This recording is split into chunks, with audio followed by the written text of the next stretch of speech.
Hello everyone, how are you? I hope you all are fine.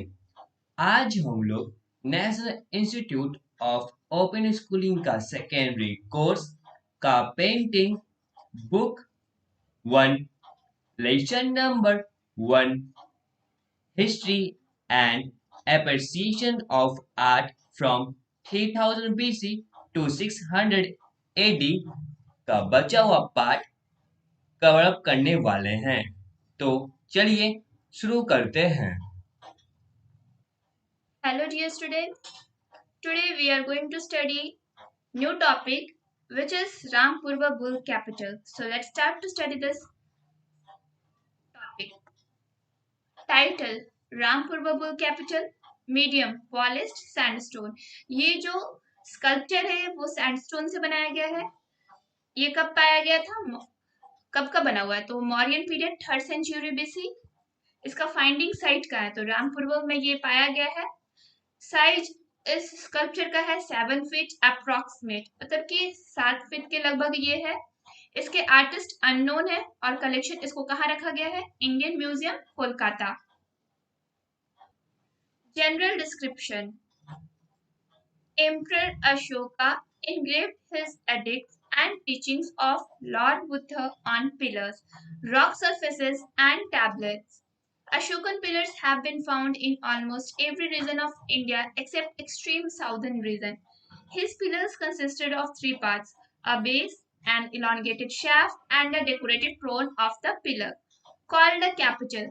Capitals are mostly consisted of one or more animal figures and inverted lotus, which serves as the base of these animal figures. A thick disc kind of structure known as abacus is between the animals and the lotus. Bull capital is one of the most famous ones among the Ashokan capitals. It is also known as Rampurva Bull capital after the name of the place from where this is found. This particular one is comprised of a bell-shaped inverted lotus as the base, the abacus, and on the top the animal part, a majestic bull. There are plant designs around the abacus. Scholars are of opinion that these motifs had either come from earlier Middle East or post-Greek style. The designs are very minutely and accurately carved. The figure of the bull dominates over the lotus and the abacus. Though the part of the stone in between the four legs is not carved out, it doesn't disturb the strength or beauty of the bull. We can feel the weight and the power of the animal, and there lies the success of the artist. In fact, the ornate quality of the lotus base and the abacus create a contrast with the plain representation of the bull. The carving of the bull obviously shows mastery of the Indian sculpture over their subjects. What is unique about this bull? Capital. Is it extremely polished quality? This is one of the most important characteristics of the modern sculptures from Ashokan period. According to the scholars, the technique of high polish was learned from the sculptures of Middle East. So first we will see the figure of Rampurva bull capital. Here is the figure of Rampurva bull capital.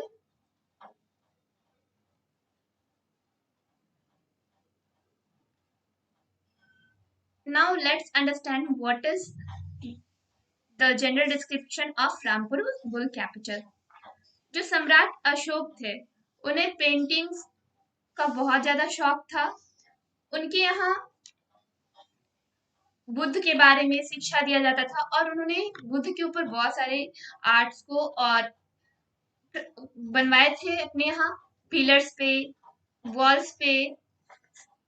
तो उनको तो पहले Lord Buddha से बहुत ज्यादा शिक्षा प्राप्त था और वो उनको बहुत ज्यादा मानते थे, इसलिए उन्होंने क्या करवाया, पिलर्स और रॉक सरफेसेस टैबलेट्स पे, इन सभी जगह पे बुद्ध का, उनसे रिलेटेड या फिर किसी भी जानवर का उन्होंने स्कल्पचर बनवाया था। जो अशोकन पिलर्स था वो हमारे पूरे भारत में लगभग सभी जगह पाया जाता है, सिर्फ साउदर्न रीजन को छोड़ करके।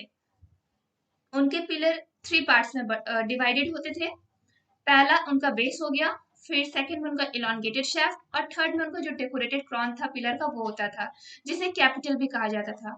जो कैपिटल्स था मोस्टली एक या एक से ज्यादा एनिमल फिगर से भरा हुआ था। उसके बेस के रूप में लोटस को उल्टा करके बनाया जाता था, जिसे एनिमल फिगर्स का बेस के रूप में यूज किया जाता था, और उसके बीच में एक थिक डिस्क होता था। इस स्ट्रक्चर को हम लोग एबकस बोलते हैं।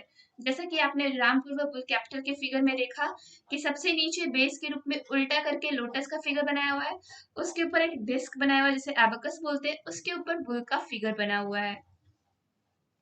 जो बुल कैपिटल है वो ज्यादा फेमस है अशोकन कैपिटल्स में, और इसे रामपूर्व बुल कैपिटल भी जाना जाता है इसके नाम, क्योंकि ये रामपूर्व जगह से पाया गया था खुदाई के बाद। ये जो पार्टिकुलर बेल शेप्ड का जो इन्वर्टेड लोटस है वो बेस के रूप में, और जो एबकस है उसके टॉप पे एनिमल को बनाया गया है, एक मजेस्टिक बुल को। इसका जो डिजाइन है प्लांट का एबकस के चारों ओर बहुत ही ज्यादा सुंदर बना हुआ है। जितने भी विद्वान थे उनका क्या मानना था कि जितने भी रूपांकन किए गए मोटिव्स है वो मिडिल एज या फिर पोस्ट ब्रिक स्टाइल के बने हुए हैं। ये जो डिजाइन है बहुत ही सुंदर ढंग से चित्रित किया गया, बहुत ही सही तरीके से एक्यूरेटली उन पे कास्ट किया गया है।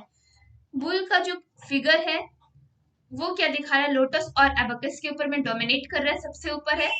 और इसका जो पार्ट है स्टोन का, वो चारों पैर बहुत ही अच्छे से कास्ट किया गया है, और ये किसी भी चीज का ब्यूटी को खराब नहीं कर रहा है। जैसे कि जो बुल का ब्यूटी है, उसका जो बुल का ब्यूटी है बहुत ही ज्यादा अच्छे से हम लोग को दिखाने की कोशिश किया गया है, और हम लोग उसमें वेट भी फील कर सकते हैं। जब हम लोग को पता है कि बुल कितना स्ट्रेंथ है, उसमें कितना ताकत रहता है, तो उसका जो ब्यूटी और उसका जो स्ट्रेंथ है वो इस स्कल्पचर से हम लोग को दिखाई दे रहा है।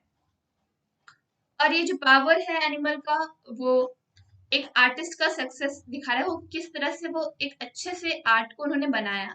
इनफैक्ट जो उसका क्वालिटी है लोटस बेस और एबकस का, वो एक कॉन्ट्रास्ट क्रिएट कर रहा है, उस तुलना बना रहा है। हम लोग का जो बेस है और जो एबकस है बहुत ही सुंदर ढंग से चित्रित किया गया उसे, लेकिन जो बुल है उसको सिंपल रखा गया है। तो इससे जो बुल है वो हम लोग के लिए बहुत ही ज्यादा इंडियन स्कल्पचर के लिए एक मास्टरी का सब्जेक्ट बन गया है। बस किस तरह से उसे बनाया गया है, किस विचित्र ढंग से। और इसमें एक हम लोग जानेंगे कि जो बुल कैपिटल है उसमें क्या सबसे ज्यादा यूनिक है।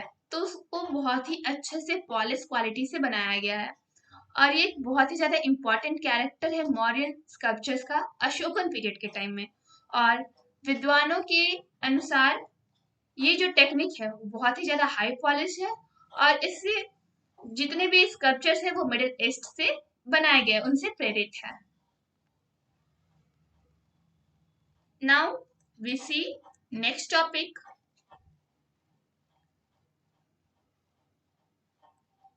Black princess. Title black princess, medium wall painting mural. ये एक मुराल पेंटिंग का एग्जांपल है जो कि वॉल पे किया गया है।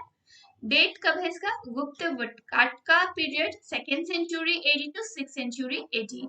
एंड फाइंडिंग साइट, इसे कहाँ पाया गया, अजंता में। इसका साइज क्या है, 20 फीट इंटू 6 फीट अप्रॉक्स, और आर्टिस्ट इसके अननोन है। So let's first we see the figure of black princess which is carved on the wall in Ajanta.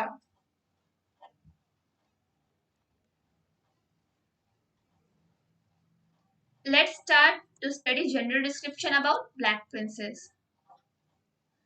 The caves of Ajanta are situated near Aurangabad district in Maharashtra.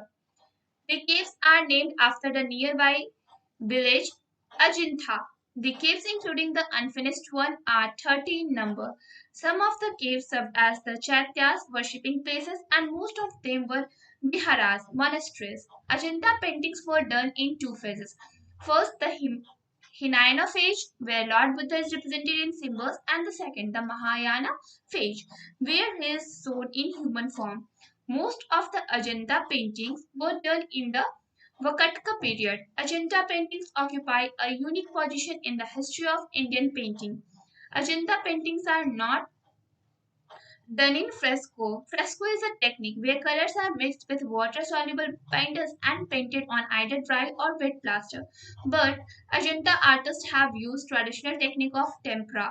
The themes of Ajanta paintings were primarily religious in nature, but at same time they also gave enough scope to the artist to show their creative and imaginative skills. The best part is that even being religious paintings, they can be enjoyed by common people. Black Princess is no doubt one of the best examples of the Ajanta paintings. The free flowing line, subtle rhythm of the body contour, the slight tilt of the face, and the curves of the eyes all shows the mastery of the artist and his control over the brush. Even the damaged paintings gives a clear picture of how beautiful the colors were. There is a lyrical quality in the painting. The softness of the body contour, subtle blending of the neck, and the simplicity give an heavenly quality of the painting. The colors used have been very earthly and devoid of any loudness. तो हम लोग अभी black princess के general description को पढ़ रहे हैं। अजंता का जो गुफा है वो औरंगाबाद में है, जो कि महाराष्ट्र में है। ठीक है, ये जो औरंगाबाद डिस्ट्रिक्ट है वो महाराष्ट्र में है, और ये जो केव्स है उसका नाम कैसे पड़ा है अजंता, तो उसके बगल में ही, उसके कुछ पास में ही एक अजंता नाम का गांव है, उसके नाम से इस गुफा का नाम अजंता हुआ है। और ये जो केव्स है उसमें बहुत सारे अनफिनिश्ड स्कल्पचर है जिसको अभी तक पूरा नहीं किया गया है, जो कि 30 है संख्या में। और इसमें जो कुछ गुफा है उसमें चैत्यास के स्कल्पचर है। चैत्यास मतलब क्या चीज, वर्शिपिंग प्लेसेस मीन्स जहाँ पे पूजा किया जाता था, और कुछ उसमें से विहारास है, मोनास्ट्रीज मीन्स मठ। ये जो अजंता पेंटिंग है इसे दो फेज में किया गया था। पहला फेज हिनाइन फेज था जिसमें लॉर्ड बुद्धा को एक सिंबल के रूप में रिप्रेजेंट किया है। दूसरा जो फेज है वो महायान फेज है जिसमें उन्हें मानव के रूप में दिखाया गया है। ज्यादातर जो अजंता पेंटिंग है वो वकट का पीरियड में किया गया है, और जो अजंता पेंटिंग है बहुत ही यूनिक पोजीशन अपना ऑब्टेन करता, वो ऑक्यूपाई करता है इंडियन पेंटिंग के हिस्ट्री में, सबसे अलग है वो। अजंता पेंटिंग्स फ्रेस्को में नहीं किया गया। What is the meaning of fresco? Fresco एक टेक्निक्स है जिसमें जो कलर्स है उसे वाटर सॉल्युबल के साथ मिक्स करके बाइंडर्स में उसको पेंट किया जाता है, या तो सूखा या फिर वेट गीले प्लास्टर पे। लेकिन जो अजंता आर्टिस्ट थे उन्होंने क्या किया, ट्रेडिशनल टेक्निक ऑफ टेम्परा का यूज किया, और जो थीम्स था अजंता पेंटिंग्स का वो धार्मिक था, नेचर के ऊपर था। लेकिन सेम टाइम उन्होंने बहुत ही ज्यादा स्कोप दिया है, आर्टिस्ट ने अपने क्रिएटिविटी को दिखाया, अपने इमेजिनेटिव स्किल्स को दिखाया कि वो किस तरह से किसी भी चीज को इमेजिन करके क्रिएट कर सकते थे। और इस पेंटिंग का बेस्ट पार्ट क्या है कि ये धार्मिक होने के बावजूद, ये जो पेंटिंग धर्म से जुड़ा होने के बावजूद किसी भी आम आदमी को समझ में आ जाएगा और वो उसे आसानी से उस पेंटिंग को एंजॉय कर सकते हैं। ये जो ब्लैक प्रिंसेस है उसमें कोई भी शक नहीं है कि ये अजंता पेंटिंग्स का सबसे बेस्ट एग्जांपल है पेंटिंग का। इसमें जो फ्री फ्लोइंग लाइन है, इसका जो बॉडी कंटूर है, किस तरह से बॉडी को शेप किया गया है, इसमें जो फेस को थोड़ा सा झुकाव दे दिया गया है, इसके जो आईज है उसको भी, आंख को भी बहुत ही अच्छे से काफ किया गया है। ये सब क्या दिखा रहा है कि जो आर्टिस्ट है उसका कितना कंट्रोल था उसके ब्रश के ऊपर, उसमें कितना उसने मास्टरी हासिल किया था कि वो किस तरह से उसने पेंटिंग को बनाया इतने अच्छे ढंग से। इवन अगर कोई पेंटिंग डैमेज भी हो जाए तो वो एक क्लियर पिक्चर देता था कि किस तरह से वो जो पेंटिंग उसमें किस तरह से कलर्स का बहुत ही सुंदरता से प्रयोग किया गया था। उस पेंटिंग में बहुत ही ज्यादा अच्छा लिरिकल क्वालिटी है। बॉडी का जो कंटूर बहुत ज्यादा सॉफ्टनेस लिया हुआ है, उसमें बहुत ही अच्छे से पेंटिंग का ब्लेंड किया हो गया है, नेक को बहुत अच्छे से बनाया गया है। उस पेंटिंग में सिंप्लिसिटी भी है, बहुत ही ज्यादा साधारण पेंटिंग है, और जो कलर्स है वो उसको जमीन से जुड़ा हुआ होने में मदद करता, और उसमें कोई भी लाउडनेस नहीं दिया गया, वो बहुत ही ज्यादा लाउडनेस से दूर है। यहाँ पे एक मुराल शब्द आया था कि ये जो ब्लैक प्रिंसेस है उसे मुराल पेंटिंग्स या फिर वॉल पेंटिंग्स पे बनाया गया, जैसे मुराल बोला जाता है। मुराल पेंटिंग क्या है? जो मुराल है वो एक लैटिन वर्ड मुरुस से आया है जिसका मतलब होता क्या है, दीवार। तो ऐसे पेंटिंग्स जो दीवार पे या फिर किसी भी सीलिंग पे बनाया गया या फिर किसी भी पिलर्स पे बनाया गया तो उसे मुराल पेंटिंग्स बोलते हैं। Mural painting can be defined as any piece of artwork painted or applied directly onto a wall, ceiling, or other large permanent surfaces, flat, concave or concave to be precise. तो जो mural painting है वो किसी भी wall पे हो सकता है, सीलिंग पे हो सकता है, रॉक सरफेस पे हो सकता है। Okay, Let's see the internal question.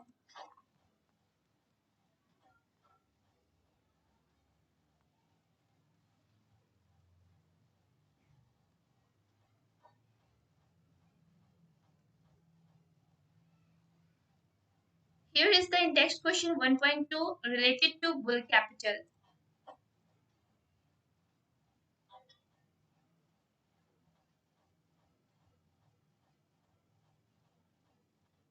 And here is the index question 1.3 related to Black Princess.